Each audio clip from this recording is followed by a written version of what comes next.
Hello to all of you. आप सभी का हमारे इस प्लेटफॉर्म पर स्वागत है बच्चों। आज के लेक्चर वीडियो में हम लोग यहाँ पर डिस्कस करेंगे फ्लोएम एलिमेंट्स, ठीक है, या एक टॉपिक जो कि आपके सिलेबस में मेंशन किया गया है, जिसको फ्लोएम एलिमेंट्स भी आप बोल सकते हैं, और कंपोजिशन ऑफ फ्लोएम सैप। देखिए, यहाँ पर जो मेन टॉपिक है वो कंपोजिशन ऑफ फ्लोएम सैप है, लेकिन उससे पहले हम फ्लोएम एलिमेंट्स की भी बात करेंगे। सैप का मतलब होता है रस, यानी फ्लोएम का काम होता है, आप जैसा कि जानते हैं कि जो कॉम्प्लेक्स टिश्यूज़ होती हैं प्लांट टिश्यूज़ में, वो दो ही टाइप की होती हैं। एक तो जाइलम होता है, एक तो आपका जाइलम होता है, और दूसरा फ्लोएम होता है, ठीक। तो जाइलम आपको पता है, जाइलम वाटर को कंडक्ट करता है, यानी जो रूट्स होती हैं वो वाटर को एब्जॉर्ब करती हैं, मिनरल को एब्जॉर्ब करती हैं और वाटर को कंडक्ट करती हैं पूरी बॉडी में, ठीक है।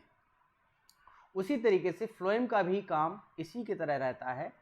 फ्लोएम का काम होता है कि फोटोसिंथेसिस के दौरान जो भी फूड लीव्स में बना है, उस फूड को पूरी बॉडी में डिस्ट्रीब्यूट करने का काम जो होता है वो फ्लोएम का होता है प्लांट बॉडी में, ठीक है।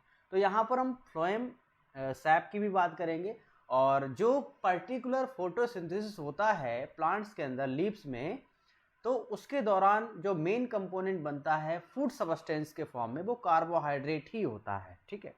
तो यानी हम कह सकते हैं कि मेन कंपोनेंट जो होगा फ्लोएम सैप में, वो कार्बोहाइड्रेट ही होता है। क्या होता है?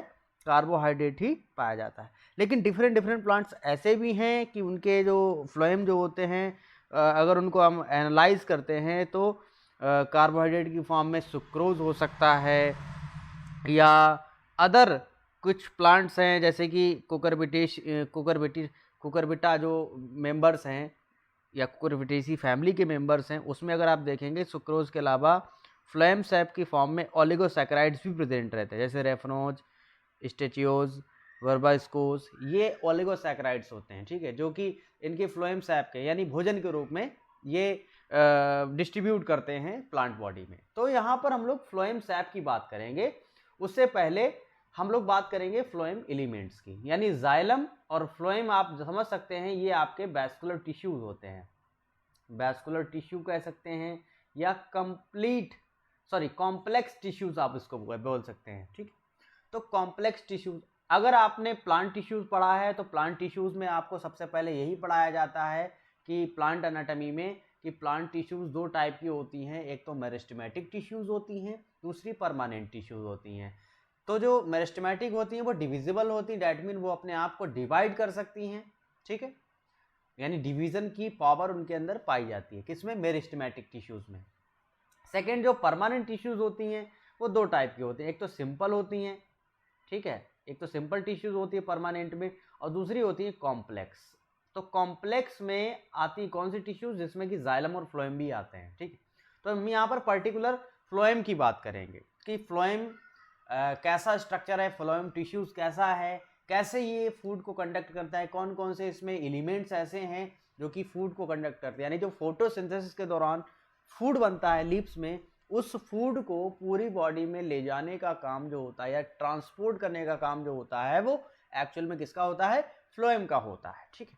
हिंदी में देखिए, जैसे नाम से ही समझ में आ रहा है, पोष बहा, इसको पोष बहा बोलते हैं। पोष माने पोषण, यानी ये फूड, और बहा मतलब ले जाने वाला कह सकते हैं, यानी एक ऐसा स्ट्रक्चर है जो कि किसको ले जाता है बच्चों? फूड को ले जाता है। तो हम यहाँ पर यही आज हम लोग इस लेक्चर में हम लोग डिस्कस करेंगे। उसके बाद हम लोग फ्लोएम सैप की भी बात करेंगे। फ्लोएम सैप क्या है? तो फ्लोएम सैप एक नॉर्मली तरीके से बता दें कि फ्लोएम सैप जो होता है उसका जो मेन कंपोनेंट है वो कार्बोहाइड्रेट है, ठीक है, यानी फोटोसिंथेसिस के दौरान कार्बोहाइड्रेट ही बनता है, याद रखिए, फूड के रूप में। तो इतनी बात क्लियर हो गई। चलिए आगे देख लेते हैं हम लोग, ठीक है। तो फ्लोएम को हम लोग देख लेते हैं। देखिए, प्लांट एनाटॉमी में जो जाइलम और फ्लोएम आते हैं, ठीक है, यानी जो कॉम्प्लेक्स परमानेंट टिश्यू हैं आपके, तो ये टिश्यू के जो नाम हैं वो नगेली ने दिए हैं। जाइलम हो गया, चाहे वो फ्लोएम हो गया। और एक बात आपको अच्छे से पता होगी कि जाइलम का वर्क होता है वाटर कंडक्ट करना, और फ्लोएम का काम होता है फूड को ट्रांसलोकेट करना। एक बात आपको ध्यान रखनी होगी कुछ टीचर्स मैंने देखा है कि एक ही टर्म यूज करते हैं दोनों के लिए, लेकिन एक टर्म यहाँ पर यूज नहीं होगा। कंडक्शन होता है वाटर का, याद रखिए, वाटर कंडक्शन होता है जाइलम के द्वारा, ठीक है। अगर हम कहें फूड का कंडक्शन, तो ये यहाँ पर ये टर्म नहीं लिया जाएगा, कंडक्शन वर्ड यहाँ पर यूज नहीं करेंगे फूड के लिए। फूड के लिए यहाँ पर टर्म यूज करेंगे हम लोग क्या, ट्रांसलोकेशन या ट्रांसलोकेट करना कह सकते हैं, ठीक है। क्योंकि फूड के लिए यहाँ पर जो वर्ड आता है, सबस्टेंस के लिए जो वर्ड आता है वो ट्रांसलोकेट होता है, ठीक है। तो फ्लोएम क्या करता है, ट्रांसलोकेट करता है, और जाइलम क्या करता है, कंडक्ट करता है, किसको, वाटर को, याद रखिए। तो यहाँ पर दोनों अलग अलग टर्म है, इस बात का ध्यान रखना है आप लोगों को, ठीक है। तो फ्लोएम क्या करता है, फूड को ट्रांसलोकेट करता है, यानी फूड को ट्रांसफर करता है। और जो फ्लोएम शब्द है वो नगेली ने दिया था, ठीक है। नगेली कौन है सर, साइंटिस्ट हैं, और इन्होंने सबसे पहले ये शब्द दिया था जिसको हम फ्लोएम कहते हैं, और इसको हिंदी में कहा जाता है पोष बहा, ठीक है। अगर आप हिंदी प्रेमी हैं और इसकी हिंदी जानना चाहते हैं तो मैं आपको बता दूंगा, ठीक है। तो फ्लोएम क्या करता है सर, करा फ्लोएम फूड सबस्टेंस को लीफ से प्लांट्स के अदर पार्ट्स तक ट्रांसपोर्ट करता है, यानी ट्रांसलोकेट करेगा, यानी ट्रांसलोकेशन की प्रोसेस करेगा। किसकी करेगा सर, ट्रांसलोकेशन करता है, ठीक है। यानी फूड को एक जगह से दूसरी जगह शिफ्ट करेगा, यानी प्रोवाइड करेगा अदर पार्ट्स में, ठीक है। तो कहने का मतलब ये है कि फ्लोएम का मेन काम होता है फूड सबस्टेंस को एक जगह से दूसरी जगह ले जाना, ठीक है। इसका एक मेन इसका फंक्शन होता है कह सकते हैं, और ये ट्रांसपोर्ट करता है फूड को, ठीक। और अगर हम ओरिजिन के आधार पर देखें तो ओरिजिन के आधार पर फ्लोएम को दो टाइप से डिवाइड कर सकते हैं आप इसको, एक तो प्राइमरी फ्लोएम, दूसरा सेकेंडरी फ्लोएम। कैसे सर, जैसा कि आप जानते हैं कि प्लांट्स में ग्रोथ होती है सर, प्लांट्स में क्या होती है सर, ग्रोथ होती है। तो ग्रोथ कितने प्रकार की होती है सर, एक तो प्राइमरी होती है ग्रोथ,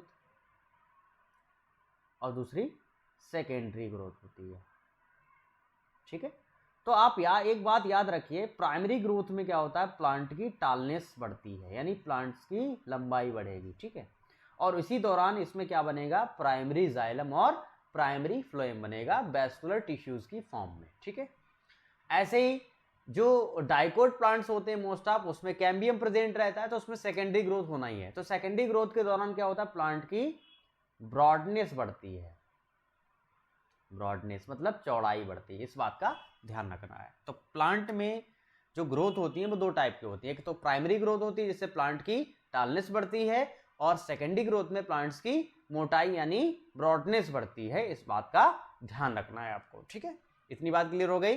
तो यहाँ पर हमने इसीलिए एक बात लिखी है कि ओरिजिन के आधार पर फ्लोएम को प्राइमरी फ्लोएम और सेकेंडरी फ्लोएम में बांटा जाता है। प्राइमरी फ्लोएम प्रोकैम्बियम से वैस्कुलराइजेशन के दौरान, यानी जब संवहन ऊतक का निर्माण होता है, ठीक है, यानी संवहन ऊतक का निर्माण यानी वैस्कुलराइजेशन, यानी वैस्कुलर टिश्यूज का जो फॉर्मेशन होता है उसके दौरान होता है, किसका, प्राइमरी फ्लोएम का, ठीक है। उसके बाद सेकेंडरी फ्लोएम जो होता है वो वैस्कुलर कैम्बियम से बनता है। किससे बनता है सर, वैस्कुलर कैम्बियम। कैम्बियम क्या है सर, एक तरीके की मेरिस्टेमेटिक जोन है, जो कि जब प्लांट्स में सेकेंडरी ग्रोथ होनी होती है तब ये डेवलप होती है, जिसको हम क्या बोलते हैं, कैम्बियम या वैस्कुलर कैम्बियम आप इसको बोलते हैं। और वैस्कुलर कैम्बियम के दौरान के द्वारा ही क्या होगा, सेकेंडरी जाइलम और सेकेंडरी फ्लोएम बनेंगे। तो यहाँ पर जाइलम की बात कर ही नहीं रहे, यहाँ पर फ्लोएम की बात करें, तो यहाँ पर फ्लोएम लिख दिया मैंने। तो कह रहा सेकेंडरी फ्लोएम वैस्कुलर कैम्बियम से सेकेंडरी ग्रोथ के समय बनता है, यानी सेकेंडरी ग्रोथ जब होगी तभी सेकेंडरी फ्लोएम बनेगा, याद रखिए। तो यानी आपको एक बात क्लियर हो गई होगी कि पहले प्लांट में प्राइमरी ग्रोथ होती है जिसके द्वारा प्लांट्स की टालनेस बढ़ती है, अर्थात इसमें प्राइमरी जाइलम और प्राइमरी फ्लोएम बनेगा। लेकिन जब सेकेंडरी ग्रोथ होती है, कैसे होगी सर, क्योंकि जो डाइकोट प्लांट्स होते हैं उनके अंदर कैम्बियम पाया जाता है, कैम्बियल रिंग होती है, यही सर क्या होती है, मेरिस्टेमेटिक जोन होता है, जो कि यही आगे चलकर क्या करेगा, सेकेंडरी जाइलम और सेकेंडरी फ्लोएम बनाएगा, ठीक है।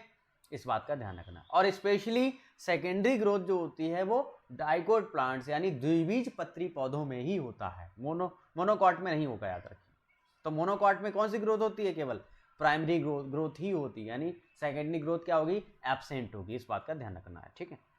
ये तो बेसिक बात हो गई। अब आगे बात करते हैं, डेवलपमेंट के आधार पर फ्लोएम को दो भागों में क्लासीफाई किया जाता है। डेवलपमेंट का। एक तो आपका प्रोटोफ्लोएम हो गया, दूसरा मेटाफ्लोएम हो गया। अब थोड़ा सा यहाँ पर एक बात यहाँ पर लिख लेते हैं, समझ लेते हैं। कह रहा फ्लोएम जाइलम की तुलना में कम समय तक सक्रिय रह पाता है। फ्लोएम कैसा है, क्योंकि जाइलम जो होता है वो आपका डेड होता है एक तरीके से, उसमें पैरेन्काइमा वाला पार्ट ही केवल लिविंग कंडीशन में रहता है, बाकी जाइलम का पूरा पार्ट डेड कंडीशन में रहता है, याद रखिए। तो जाइलम मोस्ट ऑफ डेड एक स्ट्रक्चर है कह सकते हैं। लेकिन फ्लोएम में भी हालांकि ऐसा नहीं है कि फ्लोएम में डेड पार्ट नहीं होता है, फ्लोएम में डेड पार्ट होता है, फ्लोएम में भी, ठीक है।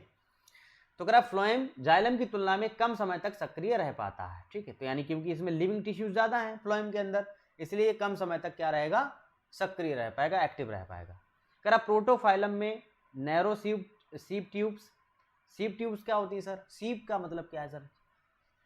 सीप का मतलब होता है चालनी। चालनी का मतलब छानने वाली ट्यूब्स, यानी जो फूड प्रोडक्ट बनेगा लीव्स के द्वारा, पत्तियों में जो फूड्स बनेगा, उस फूड को सीप ट्यूब्स की हेल्प से ही क्या होगा, पूरी बॉडी में डिस्ट्रीब्यूट कराएगा। तो सीप ट्यूब्स होती हैं।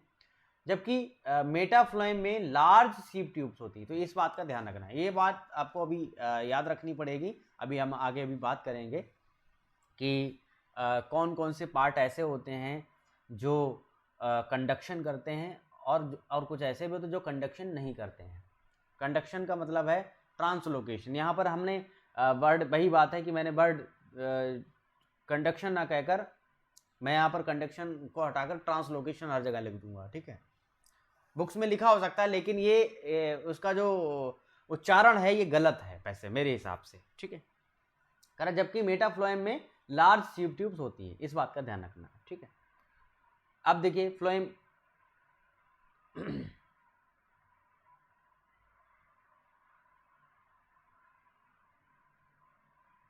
ट्रांसलोकेटिंग और दूसरा नॉन ट्रांसलोकेटिंग आप लिख सकते हो, ठीक। तो फ्लोएम एलिमेंट्स, फ्लोएम में क्या क्या होता है सर? फ्लोएम में एक तो कंडक्टिंग होता है, यानी ट्रांसलोकेटिंग पार्ट होता है। ट्रांसलोकेटिंग मतलब जो फूड को ले जाने में हेल्प करेगा। और इसमें दो ही पार्ट्स होते हैं, एक तो सीप सेल्स होती हैं और दूसरी सीप ट्यूब्स होती हैं। सर इन दोनों में क्या डिफरेंस है सर? क्या ये एक ही नाम है या अलग अलग नाम है? तो आपको बता दें ये अलग अलग नाम है, और ये पर्टिकुलर प्लांट्स के अंदर पाए जाते हैं अलग अलग कंडीशंस में। सर कैसे? अभी बता रहा हूँ सर आपको। देखिए क्या होता है कि जो आपको पता है कि प्लांट्स भी अलग अलग टाइप के हैं। तो शुरुआती प्लांट्स हैं आपके कुछ, तो जैसे कि आपने टेरिडोफाइट और जिम्नोस्पर्म नाम सुना ही होगा आप लोगों ने। तो आपने एक चीज़ नोटिस की होगी कि जो सीप सेल्स होती हैं, यानी छानने वाली कोशिकाएं जो कि फूड को छानने का काम करेंगी, तो सीप सेल्स जो होती हैं, सीप सेल्स पाई जाती हैं आपकी जिम्नोस्पर्म में। जिम्नोस्पर्म जो प्लांट्स होते हैं ना उसमें। उसके अलावा टेरिडोफाइट्स में भी पाई जाती हैं। टेरिडोफाइट्स जो प्लांट होते हैं उनके अंदर भी क्या होगा, उनके अंदर भी क्या होगा, सीप सेल्स पाई जाती हैं। किसमें? जिम्नोस्पर्म एंड टेरिडोफाइट्स में, ठीक है। उसके अलावा जो हायर प्लांट्स हैं, उसके अलावा जो एडवांस प्लांट आता है एंजियोस्पर्म, यानी जिसमें पुष्प बनता है, फ्लावर बनता है। तो फ्लावरिंग प्लांट्स में क्या होता है, सीप ट्यूब्स पाई जाती हैं। क्या पाई जाती हैं? सीप ट्यूब्स, याद रखिए। तो इतनी बात आप नोटिस कर लेंगे ना आप लोग। तो याद रखिए कंडक्टिंग, मैंने यहाँ पर शब्द ये लिख लिया है आपकी हेल्प के लिए, वरना आप कहेंगे कि सर पता नहीं क्या लिख दिया आपने, ठीक है। मैंने तो बुक्स में कंडक्टिंग लिखा देखा है। तो कंडक्टिंग या ट्रांसलोकेटिंग जो पार्ट होते हैं वो सीप सेल्स होते हैं और सीप ट्यूब्स होते हैं। यही दो ऐसे पार्ट्स हैं जो कि फूड को लाने का काम करते हैं अदर पार्ट्स में, यानी लाने ले जाने का काम फूड का किसका है? सीप सेल्स एंड सीप ट्यूब्स का। सीप सेल्स एंजियोस्पर्म में नहीं पाए जाते हैं, ठीक है। और सीप ट्यूब्स जिम्नोस्पर्म और टेरिडोफाइटा में नहीं पाए जाते हैं। इस बात का ध्यान रखना है, ठीक है। तो सीप सेल्स प्रिमिटिव प्लांट्स में पाई जाती हैं और सीप ट्यूब्स हायर प्लांट्स यानी एंजियोस्पर्म जिसमें फ्लावर बनता है उन प्लांट्स में पाए जाएंगे। इस बात का ध्यान रखना है। उसके अलावा फ्लोएम एलिमेंट्स में, फ्लोएम के पार्ट्स में कुछ नॉन कंडक्टिंग पार्ट भी होता है, या नॉन ट्रांसलोकेटिंग पार्ट होता है जो कि ट्रांसलोकेट नहीं करता है, केवल स्ट्रक्चर यानी हेल्प करेगा केवल, कह सकते हैं, जैसे कि phloem parenchyma, phloem fibre, companion cells, यानी कुछ सह कोशिकाएं भी प्रेजेंट रहती हैं इसके अंदर जो कि हेल्प करती हैं इस कंडक्टिंग वाले पार्ट की, कह सकते हैं, ठीक है, यानी इस पार्ट की ये क्या करेंगी, हेल्प करेंगी। तो यहाँ पर फ्लोएम एलिमेंट्स में कितने पार्ट बताए मैंने आपको, 2 पार्ट्स बताए, एक तो कंडक्टिंग यानी ट्रांसलोकेटिंग इसको आप बोलेंगे सही भाषा में, दूसरा नॉन ट्रांसलोकेटिंग यानी जो ट्रांसलोकेट नहीं करेगा, फूड को नहीं ले जाएगा नहीं लेकिन हेल्प तो करेगा, किसकी, ट्रांसलोकेटिंग एलिमेंट्स की। तो यहाँ पर 2 तरीके के एलिमेंट्स होते हैं, एक तो ट्रांसलोकेटिंग एलिमेंट्स, दूसरा नॉन ट्रांसलोकेटिंग एलिमेंट्स। इस बात का ध्यान रखना है आप लोगों को, ठीक है। मैं फिर से एक बार लिख देता हूँ यहाँ पर, इसको आप लिख सकते हैं ट्रांसलोकेटिंग एलिमेंट्स, और इसको लिख दीजिए नॉन ट्रांसलोकेटिंग एलिमेंट्स, ठीक। तो इस बात का ध्यान रखना है आप लोगों को, ठीक है। तो कंडक्टिंग होता है, दूसरा नॉन कंडक्टिंग होता है, इस बात का ध्यान रखना है। नेक्स्ट, अब हम लोग इसकी थोड़ी सी डिटेल में चर्चा करेंगे, कंडक्टिंग और नॉन कंडक्टिंग दोनों एलिमेंट्स की जो कि फ्लोएम के अंदर प्रेजेंट रहते हैं। तो थोड़ा सा फ्लोएम का स्ट्रक्चर आप देख लेते हैं कि फ्लोएम में स्ट्रक्चर कौन कौन से होते हैं। फ्लोएम का अगर स्ट्रक्चर देखेंगे, अगर लॉन्गिट्यूडनल सेक्शन देखेंगे फ्लोएम का, तो उसमें सीव पोर्स पाए जाते हैं, सीव पोर जो कि ऊपर की ओर होते हैं इसमें। जैसे सीव का मतलब समझ में आ रहा है, सीव का मतलब क्या होता है, सीव मतलब होता है छानने वाला, यानी कुछ ऐसे पोर्स होते हैं जो कि छानते हैं फूड को। यानी ये मान लीजिए लीफ है, और ये लीफ है, और लीफ में फूड बना है, ठीक है, लीफ में जो फूड बना है उस फूड को इस पोर के द्वारा क्या किया जाएगा, छाना जाएगा, और इसमें हेल्प करेगा कौन, सीव एलिमेंट्स हेल्प करेगा, ठीक है, और इसमें कॉम्पेनियन सेल्स भी हेल्प करेगा इसके ट्रांसलोकेशन में, याद रखिए। तो अब हम लोग पर्टिकुलर फ्लोएम के एलिमेंट्स को डिटेल में थोड़ा सा देख लेते हैं, जिसमें कि हम लोग कंडक्टिंग ट्रांसलोकेटिंग एलिमेंट्स की बात करेंगे जो कि क्या करते हैं, फूड को ले जाते हैं। हमने 2 तरीके के बताया ना, एक तो ट्रांसलोकेट करता है, दूसरा ट्रांसलोकेट नहीं करता है, केवल हेल्प करेगा, कह सकते हैं। तो इसमें सीव सेल्स या सीव ट्यूब्स की बात करेंगे। तो आपको हमने बता दिया कि सीव सेल्स होती हैं प्रिमिटिव प्लांट्स में, डैट मीन टेरिडोफाइटा जिम्नोस्पर्म्स में, और सीव ट्यूब्स होती हैं किसमें, एंजियोस्पर्म्स में ओनली, ठीक है, याद रखिए, इस बात का ध्यान रखना है। देखिए सर, अब हम लोग यहाँ पर पर्टिकुलर बात कर लेते हैं, करा sieve cells sieve tube element living and thin walled cells होती हैं, यानी एक ऐसे स्ट्रक्चर्स हैं जो कि कैसी होती हैं, लिविंग कंडीशन में होती हैं। कैसी होती हैं सर, लिविंग होती हैं, याद रखिए। सबसे पहली बात, ये लिविंग है और ये पतली भित्ति वाली कोशिकाएं हैं, इस बात का ध्यान रखना है आपको। फिर आगे लिखा है, कह रहा है मैच्योर सीव ट्यूब्स एलिमेंट में न्यूक्लियस नहीं होता है, यानी जो मैच्योर सीव ट्यूब्स हैं या जो सीव सेल्स हैं उसमें क्या होता है, न्यूक्लियस क्या होगा, नहीं पाया जाएगा, इस बात का ध्यान रखना है।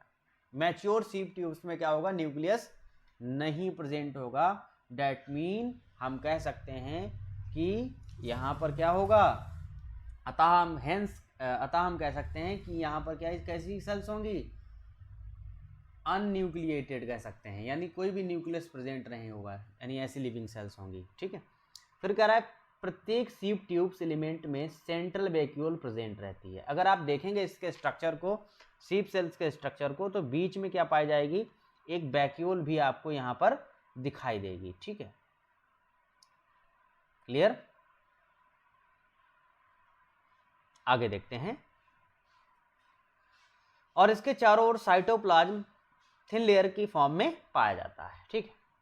अब हम लोग एंजियोस्पर्म्स की थोड़ी सी और डिटेल में चर्चा करते हैं। कर एंजियोस्पर्म में सीव ट्यूब्स एलिमेंट्स एंड्स द्वारा यानी सिरों द्वारा अरेंज होकर सीव ट्यूब्स बनाती हैं। सीव ट्यूब एलिमेंट्स एंड्स के द्वारा अरेंज होकर क्या बनाएंगी, सीव ट्यूब्स बनाएंगी, यानी चालनी नलिकाएं बनाएंगी, ठीक है, ट्यूब्स बनाएंगी कह सकते हैं।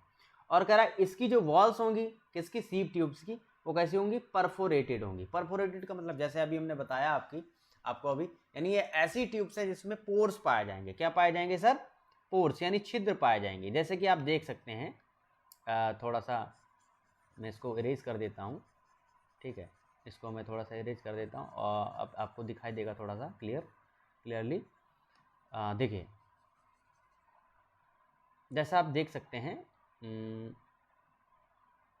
इस स्ट्रक्चर में, देखिए ये आपको जो स्ट्रक्चर दिख रही है ये पूरी आपकी सीप ट्यूब है, ठीक है। और सीप ट्यूब में आपको कुछ इस तरीके के स्ट्रक्चर्स दिख रहे हैं ना आप लोगों को। ये जो स्ट्रक्चर्स हैं, ये वाले स्ट्रक्चर्स, इनको बोलते हैं सीप पोर। क्या बोलते हैं इनको? सीप पोर कहा जाता है इनको। यानी ये जो स्ट्रक्चर्स हैं ये आपके सीप पोर हैं, और इन्हीं से जो फूड होगा वो छन कर जो है पूरी बॉडी में ट्रांसलोकेट होगा, कह सकते हैं, ठीक है। तो सीप पोर्स पाए जाते हैं किसमें? सीप ट्यूब्स में। एंजियोस्पर्म्स के रिलेट अगर करें, एंजियोस्पर्म से अगर देखें इसको, तो उसमें अगर आपको देखना है तो इसमें आपको सीप ट्यूब्स में क्या दिखाई देगा? पोर्स दिखाई देगी। करा इनकी वॉल्स परफोरेटेड होती हैं। किसकी सर? सीप ट्यूब्स की।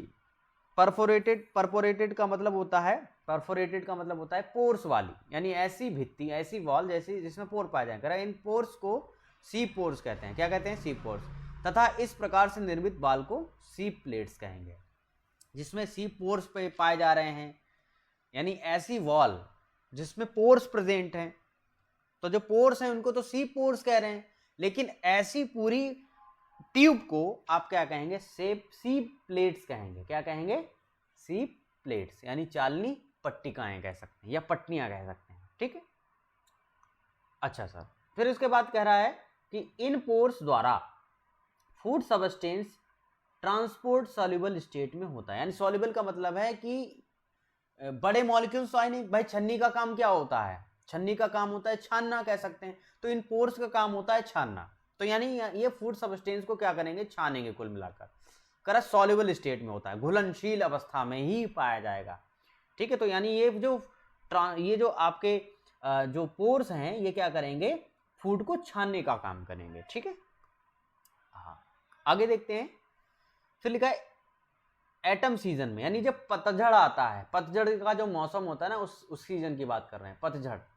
और कह रहा है एटम सीजन में इन पोर्स की पेरिफेरी पर क्या जमा हो जाता है? कैलोज जमा हो जाता है। कैलोज का मतलब है कि बहुत सारा थिकिंग स्ट्रक्चर कह सकते हैं, थिकी पार्ट कह सकते हैं, वो इकट्ठा हो जाता है, ठीक है। मास एक तरीके का कह सकते हैं।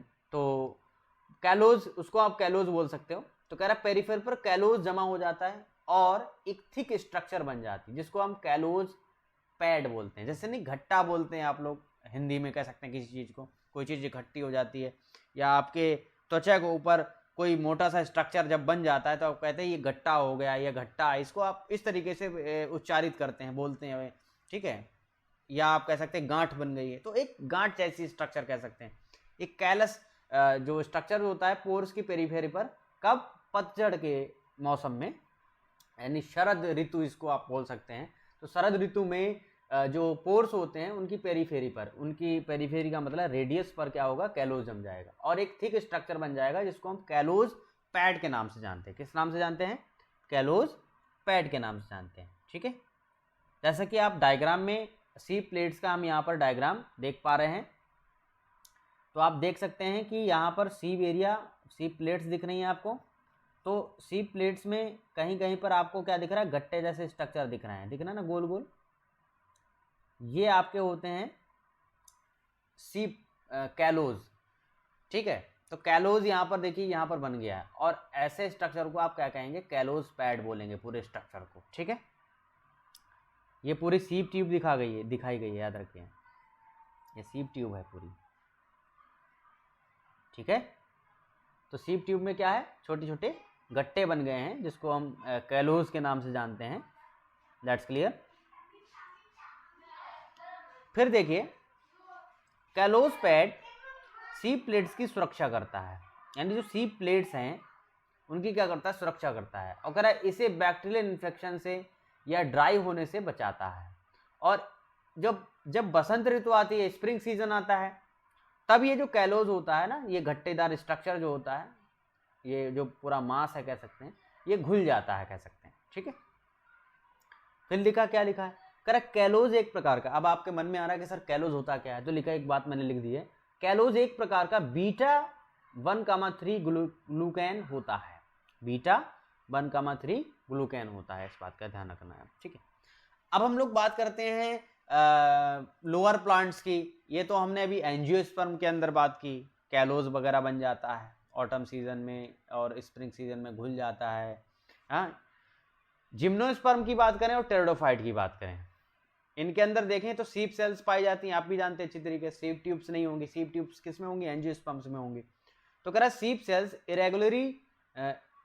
इरेगुलरली अरेंज रहेंगी, अनियमित तरीके से व्यवस्थित रहेंगी, यानी जो सीप सेल्स होंगी, ठीक है, और इनकी लेटरल वॉल्स पर क्लियरलेस यानी कम स्पष्ट कह सकते हैं सीप जोन जो होता है वो प्रेजेंट रहता है, यानी छानने वाला जो स्ट्रक्चर है, एरिया है, वो कम स्पष्ट होगा कह सकते हैं, कम क्लियर होगा कह सकते हैं, और जो फूड का जो ट्रांसपोर्ट होगा वो कैसा होगा, टेढ़ा मेढ़ा।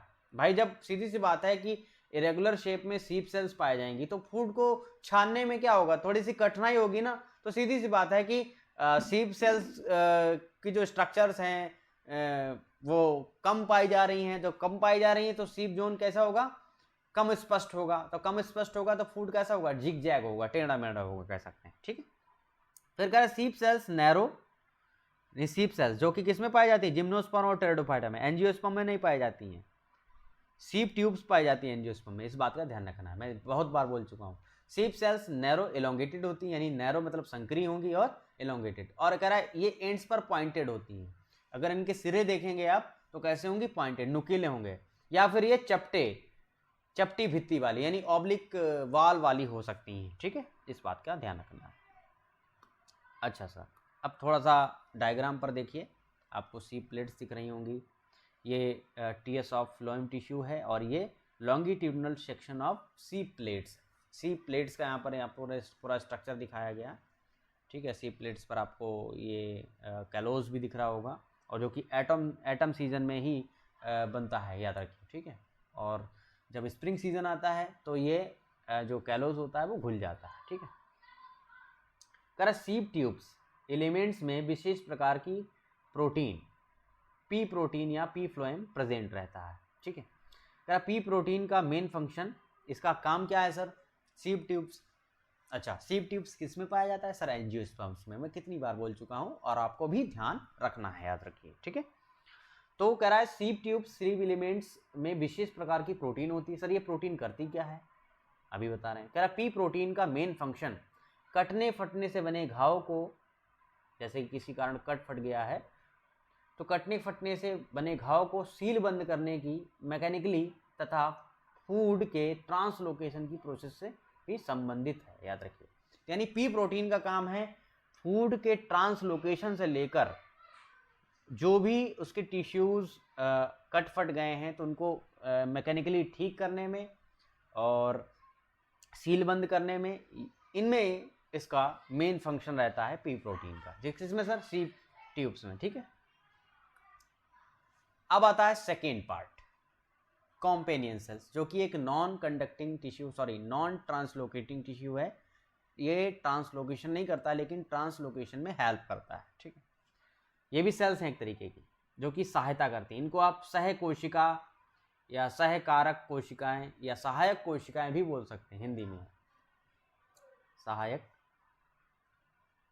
कोशिका आप इसको बोल सकते हैं, जो कि जस्ट सीप ट्यूब्स या सीप सेल्स के पास में पाई जाती हैं। जैसे कि आप देख सकते हैं ये सीप ट्यूब्स हैं और सीप ट्यूब्स के जस्ट पास में देखिए दिख रहा है ना आप लोगों को, ये जो स्ट्रक्चर्स हैं ना आपको, जिसमें एक न्यूक्लियस भी प्रेजेंट है और बाकी सेल्स में न्यूक्लियस प्रेजेंट नहीं होता, याद रखिए। जो आपको दिख रहा है ना स्ट्रक्चर, इसी को कॉम्पेनियन सेल्स बोलते हैं। तो कॉम्पेनियन सेल्स का मतलब है सहायक कोशिकाएं, यानी जो सीप ट्यूब्स के साथ में है, ठीक है, सीप ट्यूब्स के साथ में जो कोशिका है उसको कॉम्पेनियन सेल्स कहेंगे। और ये क्या करता है, ट्रांसलोकेशन में हेल्प करता है, ट्रांसलोकेशन खुद नहीं करता है लेकिन कराता है सीप ट्यूब्स को, ठीक है, यानी सीप सेल्स को। क्लियर? करा ये थिन वॉल्ड लिविंग सेल्स हैं, कैसी हैं, थिन वॉल्ड मतलब पतली भित्ती वाली लिविंग यानी जीवित कोशिका हैं। Sieve tubes elements and companion cells उनकी लॉन्गिट्यूडनल बाल्स में प्रेजेंट पिट्स जोन्स द्वारा संबंधित होते हैं। पिट्स जोन्स मतलब गर्तों में गर्त पाई जाएगी और गर्त इन दोनों के बीच में कह सकते हैं। सीप ट्यूब्स और सीप ट्यूब एलिमेंट्स व कॉम्पेनियन सेल्स उनकी लॉन्गिट्यूडनल बॉल्स में पिट्स जोन द्वारा संबंधित होते हैं। और कह रहे ये दोनों के लिए जर्नल वॉल है। ये दोनों के लिए क्या है? जर्नल वॉल है। कह रहा यह फिर आगे लिखा है, कह रहा एक सेल के डेड होने पर दूसरी सेल भी डेड हो जाती है। यानी ये ऐसी सेल्स हैं, अगर एक सेल डेड हो रही है कॉम्पेनियन सेल्स की, तो दूसरी भी सेल क्या हो जाएगी, इसके पास वाली, वो भी डेड हो जाएगी। ऐसा इनका सीन रहता है। फिर कह रहा है एंजियोस्पर्म्स में प्रत्येक सीप ट्यूब्स एलिमेंट में से एलिमेंट से एक कॉम्पेनियन सेल्स लेटरली प्रेजेंट होती है। जैसा कि आप देख सकते हैं, लेटरली क्या मतलब है, इसके साइड में। जैसे आप देख सकते हैं डायग्राम में, ये डायग्राम आपको दिख रहा है, इसमें आपको सीप ट्यूब दिख रही है। क्या आपको सीप ट्यूब दिख रही है? ये आपकी सीप ट्यूब है, ठीक है, ये सीप ट्यूब है। और सीप ट्यूब के पास में ये जो स्ट्रक्चर आपको दिख रही है लेटरल साइड में, इसके पार्श्व में, इसके पास में कह सकते हैं, इसी को बोलेंगे कॉम्पेनियन सेल्स, जैसे कि आप देख सकते हैं। ठीक है, क्लियर? इतनी बात समझ में आ गई आपको? तो सीप ट्यूब से अटैच्ड एक लेटरल साइड में एक क्या होती है, कॉम्पेनियन सेल्स होती है। यही बात तो लिखी ना मैं। करेक्ट, एंजियोस्पर्म में प्रत्येक सीप ट्यूब्स एलिमेंट से एक कॉम्पेनियन सेल्स लेटरली प्रेजेंट होती है या अरेंज रहती है। और फिर लिखा है सीप ट्यूब एलिमेंट्स व कॉम्पेनियन सेल्स की ओरिजिन साथ साथ होती है, क्योंकि ये कॉम्पेनियन सेल्स सीप ट्यूब्स की क्या करती है, हेल्प कर सकती है, करती है मतलब। वो कह रहा है यह एवं ये दोनों एक ही मदर सेल से बनती हैं, यानी जब इनका निर्माण होता है तो एक ही सेल से बनेंगी। तो इसलिए आप इनको सिस्टर सेल्स भी मान सकते हैं। इनको आप क्या कह सकते हैं, सिस्टर सेल्स। ठीक है, यानी ये दोनों एक ही सेल्स के द्वारा बनी है, इसलिए आप इसको सिस्टर सेल्स, यानी सीप ट्यूब सेल्स या एलिमेंट्स और कॉम्पेनियन सेल्स ये दोनों एक ही सेल से बनती है, इसलिए इसको सिस्टर सेल्स बोल सकते हैं आप। ठीक है, फिर कह रहा है सीप ट्यूब्स एलिमेंट्स एवं कॉम्पेनियन सेल्स के बीच प्लाज्मोडेस्मेटा द्वारा प्रोटोप्लाज्मिक संबंध पाए जाते हैं, यानी ये दोनों जुड़े रहेंगे। ठीक है, प्लाज्मोडेस्मेटा से। फिर कह रहा है कॉम्पेनियन सेल्स एक लार्ज न्यूक्लिएटेड सेल है, यानी जो कॉम्पेनियन सेल्स है उसमें एक बड़ा सा न्यूक्लियस भी प्रेजेंट रहता है। जैसे सर आपको दिख रहा है ना, ये देखिए, ये न्यूक्लियस है, ये देखिए न्यूक्लियस है। तो क्या है, एक बड़ा सा एक लार्ज क्या होगा, न्यूक्लियस भी प्रेजेंट रहेगा। जैसे आप देख सकते हैं ये वाला, बाकी सेल्स में न्यूक्लियस नहीं प्रेजेंट रहता है, इसमें न्यूक्लियस प्रेजेंट रहता है। तो यही बात लिखिए, करा लार्ज न्यूक्लिएटेड सेल है, न्यूक्लिएटेड मतलब न्यूक्लियस प्रेजेंट है। करा इसका यह न्यूक्लियस सीप ट्यूब एलिमेंट्स के साइटोप्लाज्म को भी कंट्रोल करता है, क्योंकि आप जानते हैं कि सीप ट्यूब्स में न्यूक्लियस नहीं है। क्या न्यूक्लियस दिख रहा है कहीं पर? नहीं दिख रहा है सर मुझे, इसमें एक भी न्यूक्लियस नहीं है। किसमें? सीप ट्यूब्स में। देखिए सर, कोई भी न्यूक्लियस प्रेजेंट नहीं है सीप ट्यूब में। तो सीधी सी बात है कि इसका जो न्यूक्लियस है, यानी कॉम्पेनियन सेल्स का, वो सीप ट्यूब्स के साइटोप्लाज्म को भी क्या करेगा, कंट्रोल करेगा। इस बात का ध्यान रखना है। ठीक है, क्योंकि आपको पता है सीप ट्यूब्स के पास किसी भी टाइप का न्यूक्लियस नहीं है, तो इसलिए कॉम्पेनियन सेल्स क्या करेगा, कॉम्पेनियन सेल्स का जो न्यूक्लियस है वो पड़ोसी यानी सीप ट्यूब के भी न्यूक्लियस को भी साइटोप्लाज्म को भी, यानी उसकी सेल को भी क्या करेगा, कंट्रोल करेगा, उसकी एक्टिविटीज को कंट्रोल करेगा। ठीक है, इस बात का ध्यान रखना है। तो ये बहुत ही इंपॉर्टेंट पॉइंट है, इस बात का ध्यान रखेंगे आप लोग। ठीक है, हाँ, अब देखते हैं तीसरा पार्ट जो है फ्लोएम फाइबर, जो कि आपका नॉन ट्रांसलोकेटिंग एलिमेंट है। ठीक है, फ्लोएम फाइबर या बास्ट फाइबर भी बोल सकते हैं, बास्ट फाइबर या फ्लोएम फाइबर इसको आप बोल सकते हैं, क्योंकि बास्ट फाइबर कुछ ही प्लांट्स में पाया जाता है और ये स्क्लीर काइमेटस सेल से बने होते हैं, यानी जो दृढ़ोतक जो मजबूत टिश्यूज होती हैं उनके द्वारा ये बनता है, कह सकते हैं। ये स्क्लेरोटिक सेल्स के बने होते हैं, यानी दृढ़ोतक कोशिकाओं के, मजबूत कोशिकाओं के बने होते हैं, यानी स्क्लेरी काइमेटस सेल्स के बने होते हैं। ये प्रायः प्राइमरी फ्लोएम में नहीं पाए जाते हैं। प्राइमरी फ्लोएम में क्या होगा, ये एब्सेंट होंगे, यानी कुल मिलाकर बात ये है, ये प्राइमरी फ्लोएम में क्या होंगे, एब्सेंट होंगे, यानी मोस्ट ऑफ, कहने का मतलब है मोनोकॉट्स में ये नहीं पाए जाएंगे। ठीक है, क्लियर। किस में पाए जाएंगे, जैसे आपने जूट देखा होगा, जूट, हेम्प, जूट जो प्राप्त होता है ना वो फ्लोएम फाइबर ही होता है, याद रखिए। तो कह रहा है ये प्राय प्राइमरी फ्लोएम में नहीं पाए जाते, यानी सेकेंडरी फ्लोएम में ही पाए जाएंगे, और सेकेंडरी फ्लोएम में ही प्रेजेंट होगा। तो सेकेंडरी फ्लोएम का एग्जांपल अगर आप लेना चाहें सबसे अच्छा है तो जूट आप ले सकते हैं।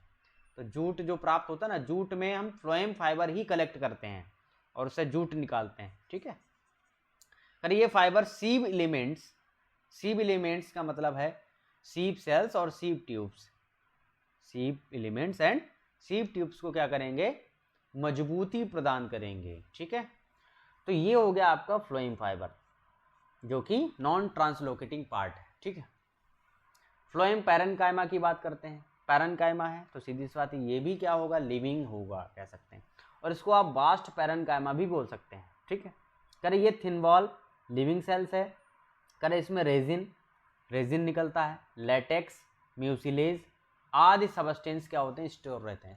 म्यूसिलेज मतलब चिपचिपा पदार्थ, लेटेक्स माने रस, रेजिन माने वही रेजिन जैसे गोंद वगैरह होता है ना, और भी बहुत सारे रेजिन्स होते हैं ना, हाँ गोंद टाइप में, तो उनको रेजिन्स कहा जाता है, उस सिक्रेटिव प्रोडक्ट को कह सकते हैं। तो इसमें रेजिन, लेटेक्स, म्यूसिलेज आदि सबस्टेंस होते हैं, वो कहाँ प्रेजेंट रहते हैं, फ्लोएम पैरेन्काइमा में। करा इसका मेन फंक्शन फूड का रेडियल ट्रांसपोर्टेशन तथा स्टोरेज करना होता है। रेडियल ट्रांसपोर्टेशन में यानी चारों तरफ क्या करेगा, ट्रांसपोर्टेशन करेगा, यानी फूड को चारों तरफ ले जाने का काम करेगा, इसका काम ये होता है। और कह रहा है फ्लोएम के सीव एलिमेंट्स को लेप्टम भी कहते हैं। लेप्टॉम क्या होता है सर, लेप्टॉम एक दूसरा नाम है जो कि हैबरलैंड नाम के एक साइंटिस्ट हैं, उन्होंने इसको नाम दिया है, लेप्टॉम शब्द दिया है। ठीक है, यानी जो फ्लोएम के जो सीव एलिमेंट्स हैं जो कि फूड को ले जाने का काम कर रहे हैं, फूड को ले जाने का काम कर रहे हैं, इसीलिए इसको लेप्टॉम कहा है। लेप्टॉम का मतलब होता है ले जाने वाला, यानी ट्रांसलोकेटर यानी एक जगह से दूसरी जगह ले जाने वाला कह सकते हैं, तो उसको लेप्टॉम भी कहा गया है, इस बात का ध्यान रखना है। ठीक है, उसके अलावा आप लोग ये डायग्राम्स देख सकते हैं। ठीक है, ये डायग्राम देख सकते हैं, ये डायग्राम आपके लिए इम्पॉर्टेंट हैं। उसके अलावा ये जो डायग्राम ऊपर बना हुआ है ये भी आपके लिए इम्पॉर्टेंट है। ठीक है, तो ये आपका हमने आज डिस्कस किया है आज के सेशन में फ्लोएम। ठीक है, फ्लोएम बात की है, और नेक्स्ट सेशन में हम लोग फ्लोएम सैप की भी बात करेंगे। ठीक है, सो अगर ये लेक्चर वीडियो आपको समझ में आया है तो इसको शेयर कीजिए ज़्यादा से ज़्यादा। ठीक है, और जो बच्चे हमारे ऐप के ऊपर क्लास करना चाहते हैं ऐप के ऊपर आकर क्लास कर सकते हैं। Thank you.